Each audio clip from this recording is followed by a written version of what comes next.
સાંભળ, આ બેન આવી છે તો આપણે થોડા કપડાને એવું લઈ દઈએ તો એને બિચારીને ટેકો થાય ને. એ હા, સાંભળ, સાંજે તું બહાર જા ને તો થોડુંક કરિયાણું વધારે લેતી આવજે. બેન આવી છે તો એ લઈ જાય ને થોડોક ટેકો થાય ને બિચારીને. એ હા. સાંભળ, બપોરે જમવાનું બનાવ ને દાળ ભાત સાથે લાડવા બનાવજે ચોખા ઘીના. જમાઈને બહુ ભાવે છે એટલે એને એમ થાય ને સારું લાગે ને.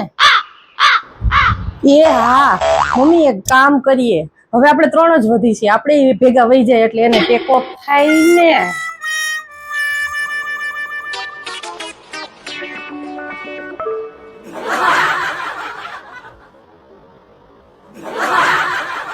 Hello guys, welcome back to my YouTube channel. કેમ છો બધા? આઈ હોપ બધા મજામાં જ હશો. જો તમને મારા કોમેડી વિડીયો પસંદ આવે છે તો મારી ચેનલને લાઈક કરો, શેર કરો અને સબસ્ક્રાઇબ કરી લેજો. Thank you.